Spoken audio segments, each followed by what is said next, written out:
Frozen Tundra Football League.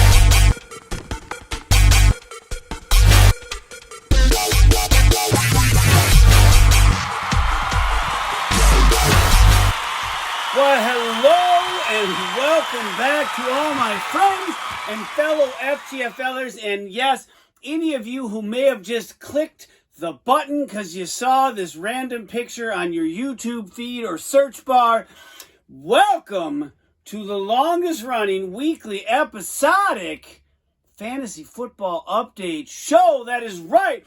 This is the FTFL weekly update, and I, of course, am the host of the show, Brett Sieber, and the owner of the 2003 FTFL champions, Hulkamaniacs. So now, 3 weeks in, and all of a sudden, not a single team is left standing atop the mountain undefeated, and not a single team is face down in the gutter after too many beers, completely losing out. That's right. This season is young, but everything is tight. You're either 2-1 or you're 1-2.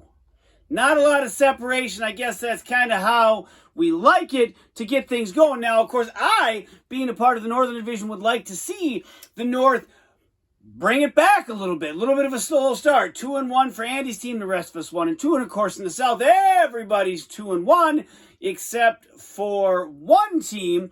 So maybe, just maybe, we can get that going here. Now, also coming back, well, of course, we hope the North comes back, but coming back this week for the first time this season, Macho Man will be here to share some of his thoughts on this early season. Now, this week, of course, 5 games, almost all of them were blowouts. Only one decided by less than 20 points. And that's the one we're going to start with. Coming in undefeated, looking to match his win total from the 2020 season, the Mixing Cocktails at 2-0. Taking on the winless Team Linkwitz. Coming off one of the worst, if not the worst, performances in fantasy FTFL league history. And wouldn't you know, it's why we play the game. 68.5 for Linkwitz, 66 for Andy. This one was tough. If you're John, 22 points for Tannehill. Saquon Barkley, 15. He's been in the league for 3 years. Of course, last year he missed almost the entire season with that knee. Only the 6th time in his career he's had 15-plus points. You're not the kind of start that people were hoping for from Saquon Barkley, although John, I'm sure years from now will want to take credit, just like he did all those years for Calvin Johnson. John, just let's see what happens. But for now, it hasn't been much. Everyone else on John's team, less than 6.5 points. 63.5 points on his bench. He could have started his bench and well, he would have lost. But Andy, not so much. Aaron Jones, 13. Lamar, 12. Mike Evans, 10. Not else much to report. However, on his bench, Dak Prescott, 22 points. Now, are you going to start Lamar or are you going to start Dak? Now, Andy did say he was going to ride Dak all season. I guess all season meant 1 or 2 weeks. Lamar was in there, 22 points for Dak. That would have gotten Andy the win. Now, McCaffrey. Wait a minute. Hold on. Here it comes. Hit the button. Wet paper sack alert! That's right. The wet paper sack all-pro himself pulls or strains a hammy. 3 points. We kind of knew this was coming at some point. However, Javonte Williams, 11.5. Melvin Gordon, 10.5. Zach Moss, 13.5. Are you going to start any of them over McCaffrey? No. But had you would have won. And really, you could have put a starting lineup for your bench and they would have gotten 71.5 points. And that's without a player or two. And you still would have beat John. Andy this week was a bit of a bummer. Was it enough to get you included for the end of the year decent discussion? I guess we'll have to wait till the end of the show to find out. Coming up next game pits the four-time league champ Mana, four-time Lucky Pants Steven Champ Mana, coming in at 1-1, taking on Liquid Shorts, who, like Linkowitz, was looking to get off the schneid. And my friends, they got off. They got off together. Adam, 107.5. Markser, 80 points. Josh Allen, Markser's darling from last year, comes back to haunt in a huge way. 36 points for him. Mike Williams, receiver out of San Diego. I know you're like, Mike Williams. Wait a minute, there was a Mike Williams years ago. Yeah, he's been around for a few years, this guy. 25.5 points. This, by the way, was his highest fantasy total of the last 3 seasons. So, yeah, you got to have that happen from time to time. You got to have a guy, blow up. I don't know what that's like. I haven't seen that yet this season. I'm personally still waiting. But if you're Swart, it came at the right time. Add that with Najee's 15, Adam Thielen's 11, and Swart finds himself in the win column. Jeff, on the other hand, joins the cluster of 4 teams from the north who has fallen to 1-2. Justin Herbert, 30 points, almost half of Markser's points. Brandon McManus, a kicker, with 17 points. Oh, isn't that nice, since my kicker netted me 0 last week. Chris Carson, 11. Everyone else was less than 6. Nick Chubb, 4 points. You're like, that happens. But what doesn't happen, or hasn't at least for the last 8 consecutive games, Nick Chubb has scored a touchdown. That streak died this week. 4 points for him. Markser falls into the loss column and is set now to head forward looking for answers, much like all of us, or most of us at least, in the north. Coming up next, the Radioactive Monkeys at 2-0, looking to hold on to undefeated status, taking on the Valhalla Vandals at 1-1. Undefeated, no more. 73.5 for Peter, 51.5 for Saltmarsh. If you're Peter, Mahomes, as usual, leads the way with 24. Jamar Chase, 18 points. Trey Sermon, 9. Those are both rookies. And if you look at Peter's lineup, rookies up and down. Rondale Moore, Michael Carter on the bench. Of course, Chase and Sermon have now played, so it comes down to Moore and Carter as maybe a rookie keeper. Then again, who knows? Maybe his strategy is just to play all the rookies he has in an attempt to be something different. Newsflash to Peter, I guess, direct line. We've seen that. It's Linkowitz, and last title was in, 02. So it's not a tried and true type method, but I guess we'll just let you see how that goes. Everyone else was less than 6.5, but again, didn't need a lot of points this week because Salty really laid an egg. Tyson Williams, A.J. Brown combined for 0. Tyson Williams, what the heck, Baltimore Ravens? You're using this kid, you're giving him the ball, and then this week you just don't, nothing? Come on. Come on! I mean, again, I'm not lobbying for Peter. I may or may not have him in another league, but I digress. If you're Saltmarsh, boy, Daniel Carlson, his kicker, leads the way with 14. Kyler Stupid Face Jr. Murray with 12. Brandon Cooks, 10.5. Miles Sanders, Phillip Lindsay, 3.5 points. Adam Saltmarsh needs to figure out the running back position. He needs to figure it out real quick, or this season is going to get, 2-0, but maybe 2-0, a little bit of smoke and mirrors. It's early. I know there's time, but I'm watching. If that's your top running back duo, that is not going to get it done. And speaking of getting it done, our next guest, I'm proud to bring him back. Ladies and gentlemen, boys and girls, I give you Macho's Musings.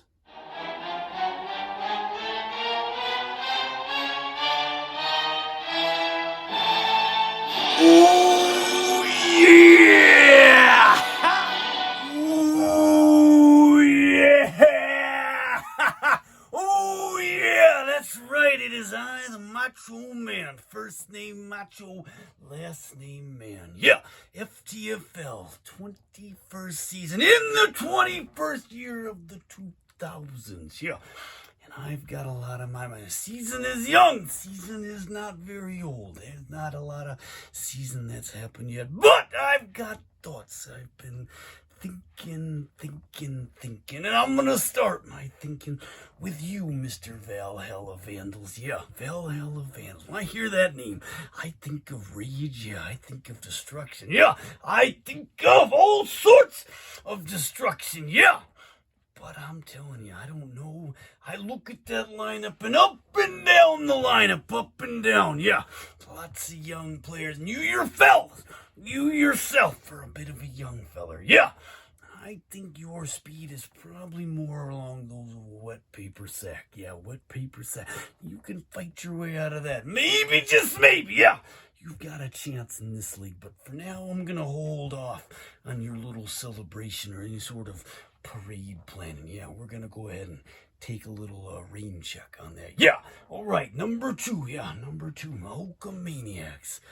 Hulkamaniacs, you and I, we've had some differences over the years. Yeah, we've had our share of problems. Yeah, we've had our share disagreements. And let me tell you what I'm disagreeing with now. You, before the season, you had finally cut loose, finally said goodbye, finally let go Aaron Rodgers. Yeah, Aaron Rodgers, he was gone out there on his own.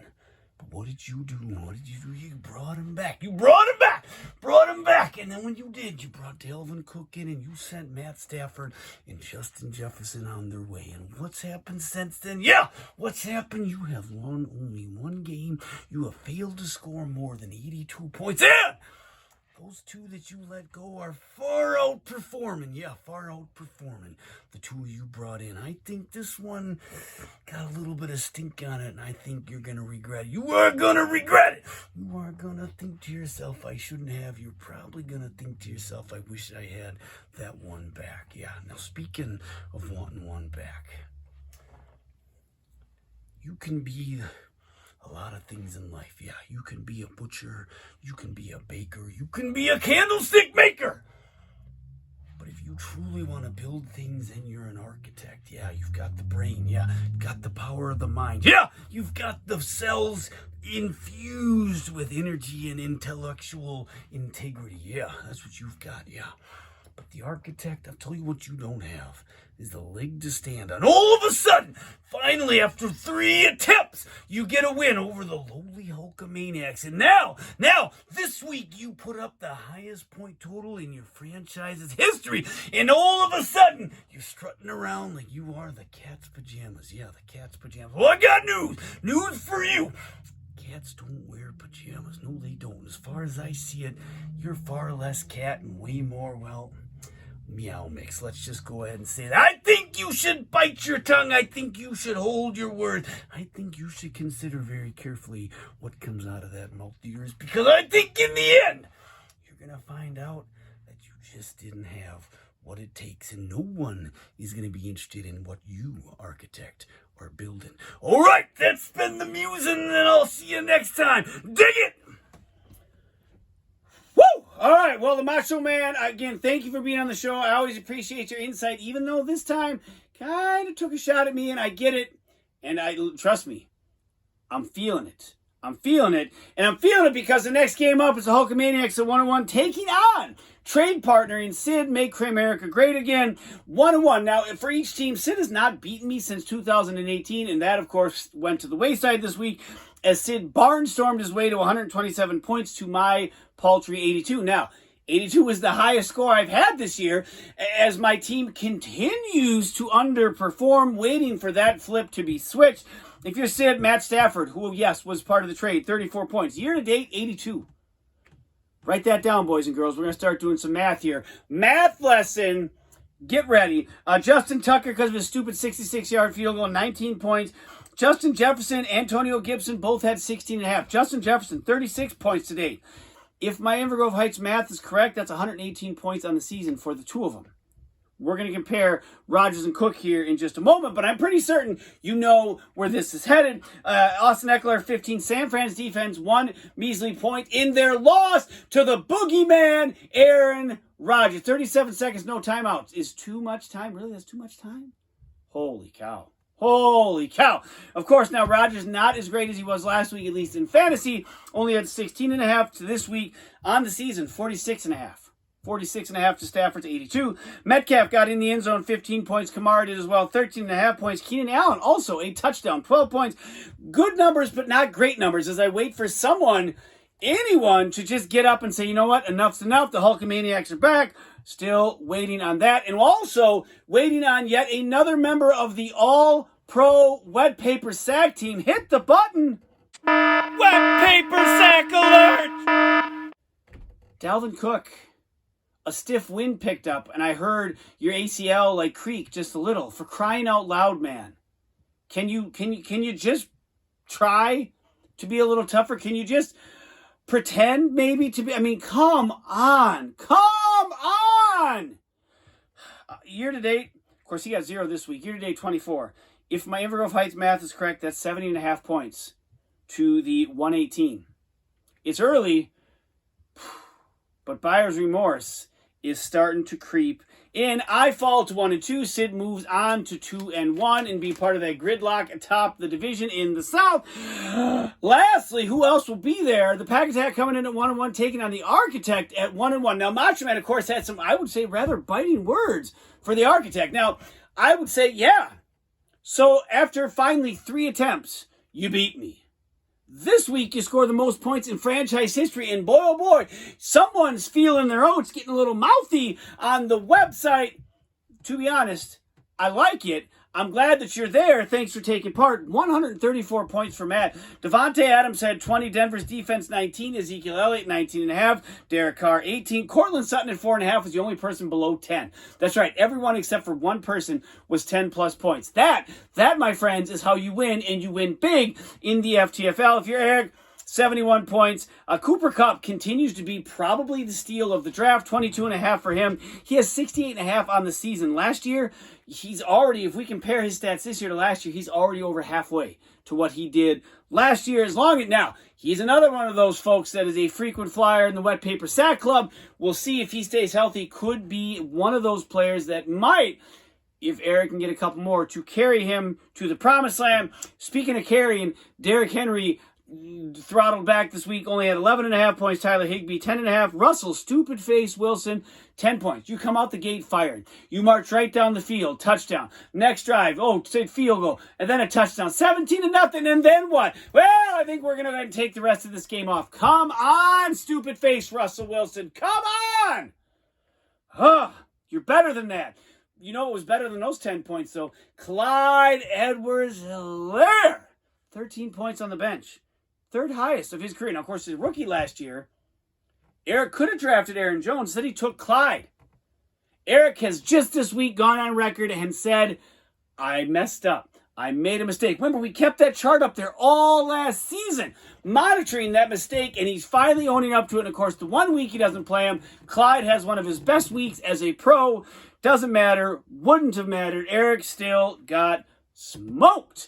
All right, time for the stud, the dud, and the decent update before we give you next week's games and then get ourselves out of here. Stud of the week, Matt Stafford, 34 in his, I guess, revenge game for being traded away so early without any opportunity to prove himself. And Mike Williams, 25.5, having one of his best games of his career as well. And really just Matt's whole team, which there's been a number of weeks where I've talked about Matt's team being in the dud column. So bravo to you, Matt. Cheers for finding yourself in the stud column. May it be the last time. Dud of the week, Andy's team. He was averaging 114 points over the first 2 weeks. This week, 66.